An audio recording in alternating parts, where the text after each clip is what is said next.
شعیبی grammar school Montessori matric English medium خوبصورت آرامدہ اور پورا سائز مونٹیسری کلاس روم میں آپ کے ننھے منھے بچوں کو نہایت پیار و شفقت کے ساتھ دور جدید کے تقاضوں کے مطابق آڈیو ویڈیو اور جدید مٹیریل کے ذریعے تعلیم دی جاتی ہے۔ پرائمری اور سیکنڈری کلاسوں میں بچوں کی اسکل کو بہتر بنانے کے لیے report writing classes, news paper classes, science activity, presentation classes اور پریکٹیکل پر بھی خصوصی توجہ دی جاتی ہے، جس کے ذریعے بچے تھیوری کے ساتھ ساتھ عملی مہارت بھی حاصل کرتے ہیں۔ کراچی کی سطح پر اسپورٹس اور تعلیمی میدان میں مختلف ایوارڈ کا حصول اسکول کی محنت اور مہارت کا منہ بولتا ثبوت ہے۔ میٹرک میں 100% رزلٹ اور بورڈ میں کئی سالوں سے مسلسل پوزیشن۔ داخلے کے لیے رابطہ کریں کیمپس 1 شاہ ولی اللہ نگر، کیمپس 2 رحمت چوک، فون 0213 666 1749 0213 640 6946۔ کلاس 7 بیٹا سامنے دی کتاب نکالیں۔ چیپٹر کا نام ہے غزوہ حنین، ٹھیک ہے، پیج نمبر آ جائیں 28 میں۔ غزوہ حنین کا دوسرا نام غزوہ حوازن ہے۔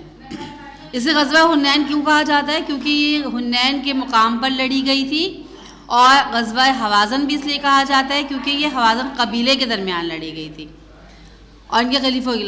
قرآن کریم میں اللہ تعالیٰ نے غزوہ حنین کا واضح ذکر فرمایا ہے، ارشاد خداوندی ہے، ترجمہ ہے کہ بے شک اللہ نے تمہاری بہت جگہوں میں مدد کی، اور خاص کر غزوہ حنین کے دن جب تمہاری فوج کی تعداد کی کثرت نے تمہیں حیران کر دیا تھا۔ جب مسلمان غزوہ حنین جنگ لڑنے کے لیے اکٹھے ہوئے تو ان کی تعداد بہت تھوڑی تھی کافروں کے مقابلے میں، لیکن اللہ تعالیٰ جسے چاہتا ہے اسے اپنی مدد سے نوازتا ہے، اس کی مدد فرماتا ہے۔ اس لیے کہا جاتا ہے کہ آپ ایک خداوندی کی اطاعت کریں، اسی سے مدد مانگے، وہی عطا کرنے والا ہے اور وہی چھیننے والا ہے۔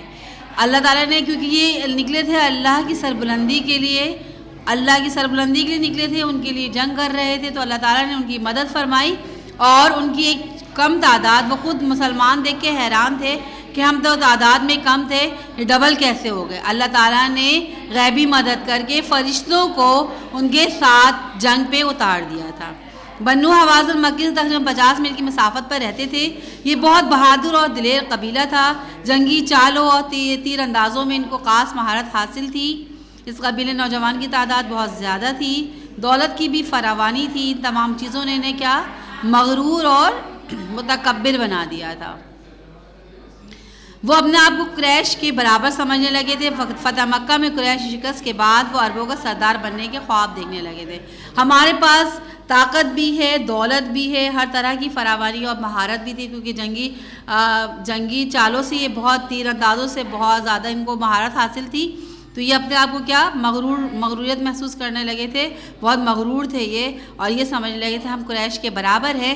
فتح مکہ کے بعد، قریش کی شکست کے بعد، وہ عربوں کا سردار بننے کے خواب دیکھنے لگے، اور مسلمانوں کی فتح ان کو بالکل بھی پسند نہیں تھی، یعنی مسلمانوں سے بھی نفرت کیا کرتے تھے۔ بنو حوازن کی تیاریاں۔ بنو حوازن کے نوجوان تجربے کار سردار مالک بن عوف نے اپنی جوشیلی تقریروں سے قبیلوں کے درمیان لوگوں کو جنگ پر آمادہ کیا، اور انہوں نے کیا کیا، وہ ناتجربے کار سردار جو تھا، اس نے ان کے درمیان تجربہ بھی نہیں تھا، پڑھا لکھا بھی نہیں تھا، ان کی سمجھداری بھی نہیں تھی، اس نے صرف جوشیلے تقریریں کر کے لوگوں کے دلوں میں جنگ پر کیونکہ جنگ جو ہے صرف تباہی اور بربادی کا نام ہے، صرف اور صرف اس سے نہیں کہ آپ جنگ سے کیا ہوگا، صرف اور صرف جانی مالی نقصان بھی ہوگا۔ اگر آپ میں شکست اگر آپ کو نصیب میں آتی ہے تو آپ ویسے ہی ناکام ہو جاتے ہیں نا، اور بہت جانی مالی نقصان بھی ہوتا ہے اس میں۔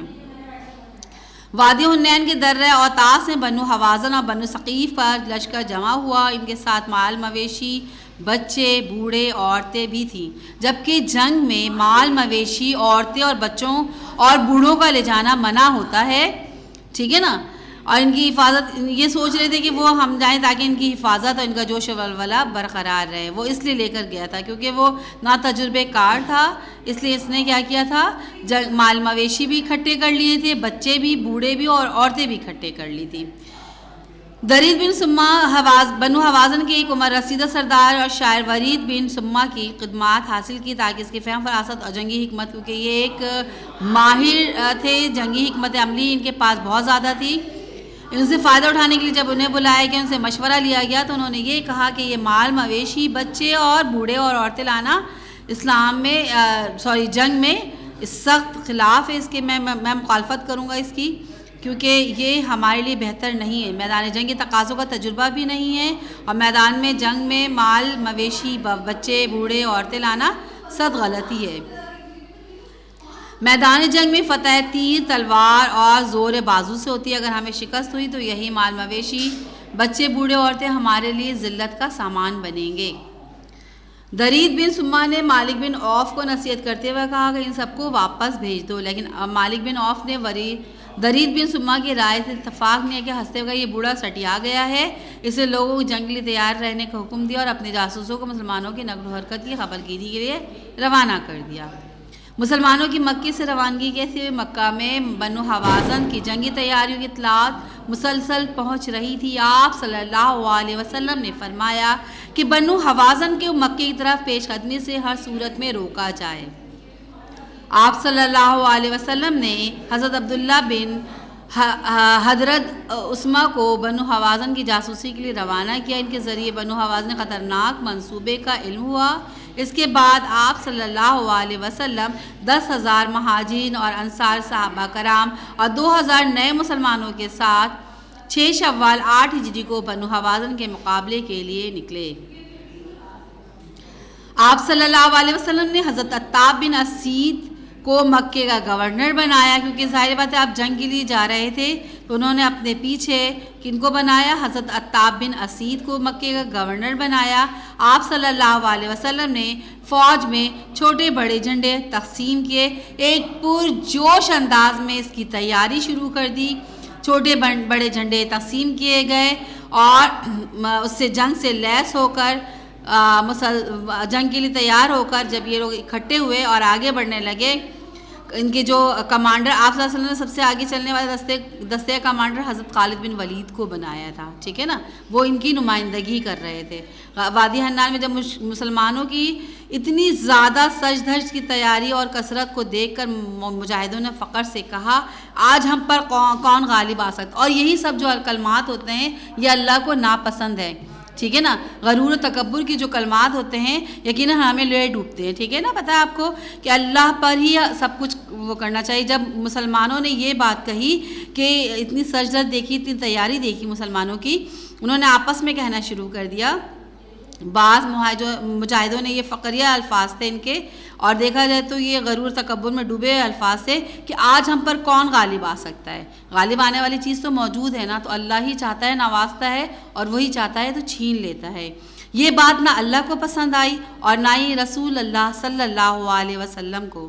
مسلمان لشکر نے پیش قدمی کی اور وادی حنین پہنچ گیا، رات آرام سے گزاری، دشمن طرف سے مطمئن ہو گئے، لیکن دشمن نے راتوں رات آس پاس کے پہاڑوں پر مورچے سنبھال لیے اور وادی کے مختلف راستوں پہ اپنے تیر انداز جنگجوؤں کو چھپا دیا، اور ان کو حکم تھا کہ مسلمان لشکر کو ہر طرف سے گھیر کر تیر اندازی کے ذریعے ختم کر دیا جائے۔ صبح کے وقت جب مسلمان لشکر نے ادھر ادھر دشمن کی تلاشی میں حرکت کی تو دشمن کے چھپے ہوئے لوگوں نے تیر انداز تیزی سے ان پر حملہ کر دیا۔ یہ حملہ اتنا شدید اور اچانک تھا کہ مسلمانوں کے قدم اکھڑ گئے۔ کیسے اکھڑ گئے کہ ان کے تو ذہن وہم و گمان میں بھی نہیں تھا کہ چاروں طرف سے حملہ ہوگا۔ مسلمانوں کے قدم اکھڑ گئے تھے، ان میں افراتفری پھیل گئی تھی اور ان کی حالت جو انتہائی نازک ہو گئی تھی۔ آپ صلی اللہ علیہ وسلم کا صبر و استقلال، اس موقع میں بھی حضور صلی اللہ علیہ وسلم نے کس طرح صبر و استقلال سے کام لیا یہ میں بتاؤں گی آپ کو۔ اس افراتفری میں آپ صلی اللہ علیہ وسلم عزم و استقلال کے پیکر بنے رہے، کیونکہ آپ جب تک سمجھداری سے کام نہ لیا جائے کچھ نہیں ہو سکتا۔ بھگدڑ مچ جاتی، افراتفری میں صرف ناکامی ہمارا مقدر بن جاتی، لیکن آپ صلی اللہ علیہ وسلم نے وہاں سمجھداری سے کام لیا، صبر و استقلال کو اپنا پیکر بنایا اور آگے بڑھے. آپ صلی اللہ علیہ وسلم چٹان بن کر دشمن کے مقابلے میں کھڑے رہے. جانساز صحابہ کرام جن میں حضرت عباس رضی اللہ تعالیٰ، ان کے بیٹے حضرت علی رضی اللہ تعالیٰ عنہ، حضرت ابو بکر رضی اللہ تعالیٰ عنہ، حضرت عمر رضی اللہ تعالیٰ عنہ اور حضرت عبداللہ بن زبیر رضی اللہ تعالیٰ نے دیوار بن کر، کیونکہ آپ کے ساتھ اتنے سارے لوگ تھے اور پرجوش تھے وہ، اور اسلام کی خاطر مر مٹنے کا جذبہ تھا ان کے پاس، آپ کے ساتھ دیوار بن کر آپ کی حفاظت کے لیے کھڑے ہو گئے. آپ صلی اللہ علیہ وسلم بکھری ہوئے صحابہ کو اکٹھے کرنے کے لیے آوازیں دیں. لوگ آپ صلی اللہ علیہ وسلم کی آواز سن کر جمع ہوئے.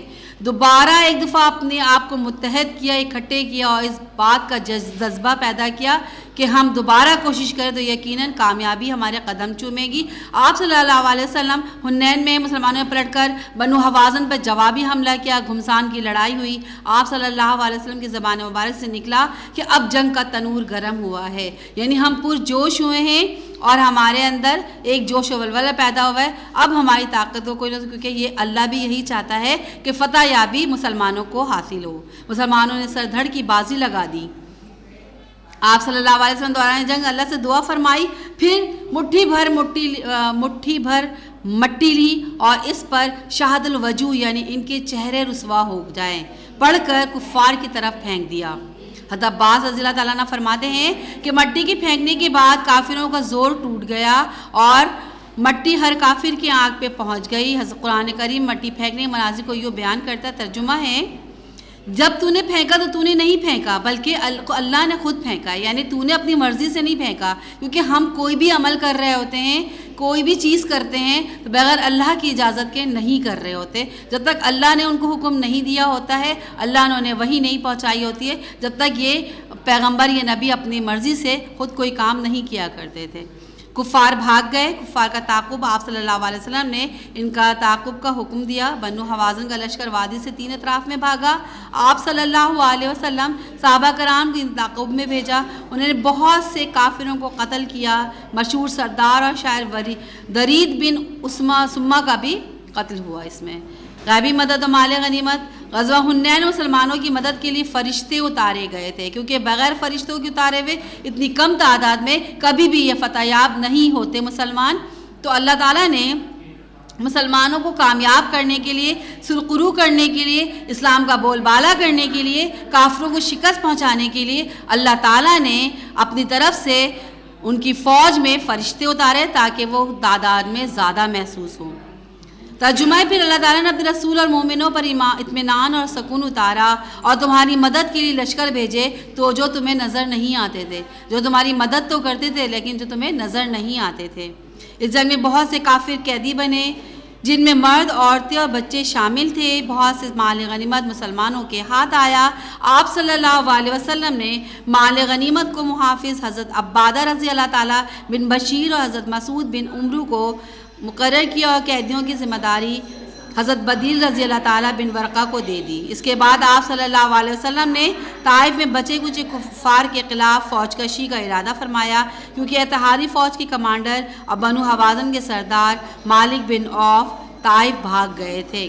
ڈر کے مارے کیا ہو گیا تھا، وہ وہاں سے طائف بھاگ گئے تھے.